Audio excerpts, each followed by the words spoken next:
नमस्कार साथियों, Dhirendra sir official में आप सभी का स्वागत है। देखिए, हम लोगों ने हिंदी के क्वेश्चंस आपको दिए थे और 100% क्वेश्चन वहां से आए हुए हैं। तो उसी तर्ज पर आप लोगों का कहना है कि संस्कृत के बारे में कुछ बताया जाए, तो हम संस्कृत के बारे में भी आपके साथ ये चीजें शेयर कर रहे हैं। देखिए, संस्कृत के संबंध में कुछ चीजें तो मैं आपको स्पष्ट कर दूं कि देखो, लोगों ने कहा कि सर इम्पोर्टेंट, भाई नहीं, समझिए, अगर मैं आपको इम्पोर्टेंट के चक्कर में घुमा दूं तो दिक्कत हो जाएगी। हाँ, किस तरीके से पढ़ना है, क्या और इम्पोर्टेंट चीजें हो सकती है कि संस्कृत आसानी से हल हो जाए, क्योंकि संस्कृत में एक पैटर्न फॉलो करना है।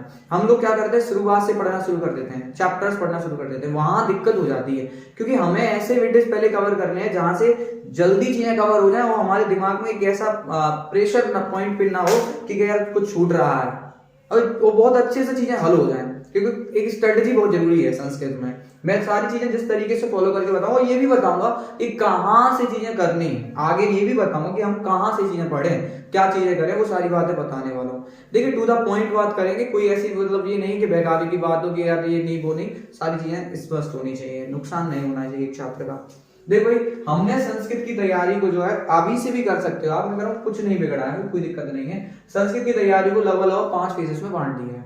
हमारे शुरुआती फेजेस में कैसे हम तैयारी करेंगे वो देखो, पहला फेज क्या है, सेकंड फेज क्या है, थर्ड फेज क्या है, ऐसे पूरे 5 फेज हैं। और 5वें फेज के बाद आगे की राह क्या होगी, बहुत आसान होगी। ठीक है, 5 फेज में ऐसे ही तैयारी करना हो जाएगा। पतले पतले पेजेस बना लो, जो मैंने बताया उनमें इस चीजों को नोट करते चलो, याद करते चलो। देखो, सबसे पहला फेज है हमारा निबंध। हमने पहला फेज निबंध से शुरू किया है बच्चों, हमने पहला फेज कहां शुरू किया है, निबंध शुरू किया है। अब निबंध जो पहला फेज है, वो सब पूछ रहे थे कौन सा निबंध याद कर लें।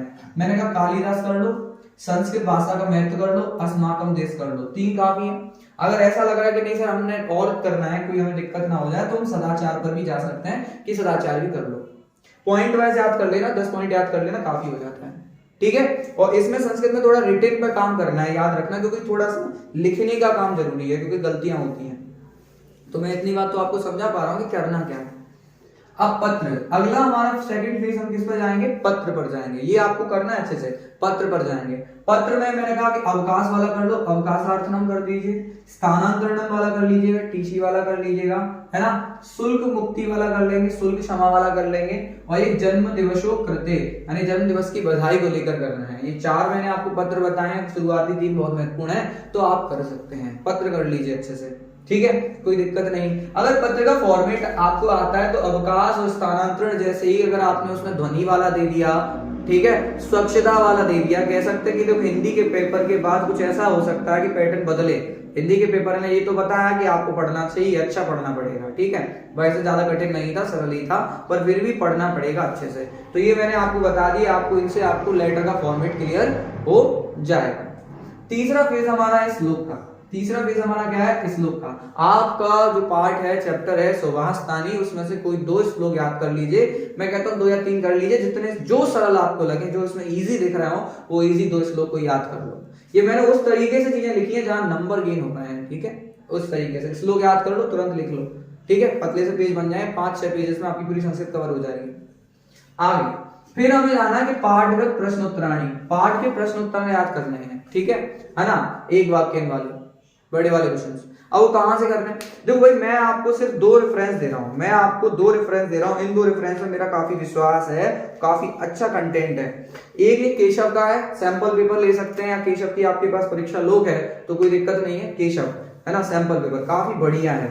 ठीक, और एक आपके पास ये है परीक्षा अध्ययन संस्कृत के लिए। ठीक है, बढ़िया कंटेंट है, 10th के लिए परीक्षा अध्ययन सफिशिएंट है।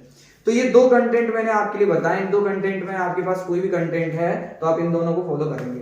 ठीक, आगे इसमें से आप क्या उठा लेंगे, पाठगत प्रश्नोत्तरी 1 पदेन वाले इकट्ठे दिए हुए हैं, परीक्षा लोग में इकट्ठे दिए हुए हैं, ज्यादा नहीं है, 50 होंगे ज्यादा से ज्यादा, तो एकदम बैठोगे 1-1.5 घंटे में याद हो जाते हैं। प्रश्न निर्माण, प्रश्न निर्माण पढ़ना है, यहीं से इसमें प्रश्न निर्माण वाला टॉपिक दिया है, वो पढ़ना है। ठीक है, फिर अशुद्ध कारक संशोधन। अब सर कह दो सर प्रश्न निर्माण कौन सा इंपॉर्टेंट है, यार ये कोई नहीं बता सकता, ये सिर्फ एक्सपेक्टेशंस होती हैं, है ना, तो ये बहुत गलत होगा आप लोगों को भ्रम में डालना। ठीक है, इसीलिए मैं इसमें इंपॉर्टेंट कभी नहीं देता संस्कृत में। अशुद्धि कारक संशोधन बहुत छोटी किताब होती है, इसलिए इसमें इंपॉर्टेंट ज्यादा खास बनते नहीं। अशुद्धि कारक संशोधन करना है। फिर आपको 1 पदेन करने हैं, एक वाक्य के लिए 1 पदेन करने हैं, जहां से बताया वहीं से करने हैं। पर्यायवाची करने हैं, फिर विलोम करने हैं। तीन आते हैं सीधे सीधे। तो हम लोग कह रहे हैं वो टॉपिक पहले निपटा लो ना जो आसान है, क्यों पहले से शुरुआत से चल रहे हो चक्करों में। फिर समास कर लो, क्या कर लो, समास कर लो। बेटा बहुत इजी होता है समास, हिंदी में जिसने पढ़े होंगे वो संस्कृत के समान जैसे पढ़ जाते हैं, थोड़े से बहुत इजी होता है, इसलिए समास मैंने पहले लिख दिया। फिर मैंने उपसर्ग को लिख दिया। उपसर्ग भी बहुत सही पढ़ते हैं, अगर उपसर्ग भी आपको ढंग से पढ़ो, मैंने क्लास में बड़े अच्छे से उपसर्ग याद कराए, 22 उपसर्ग कैसे याद करते हैं, एक गाने की तर्ज पर याद करा दिए हैं, ठीक है। तो ऐसे गाने की तर्ज पर आप उपसर्ग याद कर सकते हैं, ठीक है, समझ में आया। प्रारंभ करें, कौन, पहले ऐसे होता है परा परी, ऐसे करके गा करके बताएं हम लोगों ने, ऐसे चलते आगे। अव्यय, क्या बताया बच्चों, अव्यय, फिर अव्यय कर लेना, ये भी बहुत सरल होते हैं, ये भी बहुत ज्यादा सरल होते हैं, इसलिए मैंने अव्यय लिख दिए। फिर लास्ट में यहाँ लिखे हैं शब्द रूप धातु रूप, क्या लिखे हैं, शब्द रूप धातु रूप और संधि, शब्द रूप और धातु रूप और संधि। शब्द रूप धातु रूप में बड़ा दिक्कत होती है बच्चों को। देखो शब्द रूप धातु रूप में क्या है, अगर दिक्कत ज्यादा आ रही है तो मैं कह रहा हूँ रोक लेना भले इसको। शब्द रूप धातु रूप में दिक्कत आ रही है तो इसे रोक लेना, कोई दिक्कत नहीं है, मैं आपको बता रहा हूँ आगे की राह में इस चीज को देख लेना। आगे की राह में मैंने सिर्फ दो चीजें जोड़ रहा हूँ, आपको दो काम कर लेने हैं, दो काम करके अच्छे से तैयारी हो जाएगी संस्कृत की। बेटा कुछ नहीं करना, प्रैक्टिस सेट लगाने, क्या लगाने हैं, प्रैक्टिस सेट लगाने। प्रैक्टिस सेट लगाने कहां से, एक प्रैक्टिस सेट लगाने अध्ययन के, और एक प्रैक्टिस सेट लगाने हैं आपके, जो मैंने अभी आपको बताया था केशव के सैंपल पेपर वाला, केशव में जो सैंपल पेपर दिए हैं, Keshav sample paper, Keshav sample paper, ये आपको प्रैक्टिस सेट लगाने हैं। और मैं तो यही कहूंगा, अगर बहुत सा बच्चा जैसे कुछ ये मेरी स्ट्रेटेजी आगे वाली फॉलो नहीं कर रहा, तो ये सीधे ये आगे वाली राह के प्रैक्टिस सेट लगा ले, घोंट ले, प्रैक्टिस सेट को क्या कर लो, घोंट लो, अध्ययन के और सैंपल पेपर के, अथवा सहित लगा लो, ठीक है, अथवा सहित, ठीक है। और उनको एक दो बार, तीन बार, चार बार, मल्टी टाइम्स पढ़ते जाओ, एक बार पढ़ लिया फिर पढ़ो, एक बार पढ़ लिया फिर पढ़ो, मतलब कम से कम 10-15 बार इन्हीं को पढ़ते रहो एक दिन में, ऐसे ही इसका पूरा इधर से उधर पलट दो। देखो भाई जो बनेगा वो तुमसे बनना है, नहीं बनना वो किसी से नहीं बनना, ठीक है। अपनी तैयारी में फिक्स करो कि भाई मेरे को, अब देखो 100 अब तुम ये सोचो जिसकी तैयारी है वो तो अपनी तरीके से करेगा, मैं तो वो बात बच्चे को बता रहा हूँ कि मैं ये सैंपल पेपर उठाया मैंने और मुझे पता है इसमें 32 पेजेस हैं, कितने पेजेस हैं, 32 पेजेस हैं, ओनली 32 पेजेस। मैं स्टार्टिंग से लेके बैठ जाऊंगा, मुझे कुछ नहीं पता, मुझे कुछ भी नहीं आता, मेरे को भी संस्कृत में कुछ नहीं आता था, मैंने बस यही फॉलो किया कि मैंने एकदम से बस क्या करना शुरू कर दिया, रटना शुरू कर दिया। 32 पेज हैं, मैंने इस तरफ से 32, उस तरफ से फिर ऐसे 32 को मैंने एक दिन में मतलब 4-4, 5-5 बार ऐसे घोंट दिया, तो ये मेरे दिमाग में बैठ गया, सीधा सीधा मैंने पेपर में छाप के आया।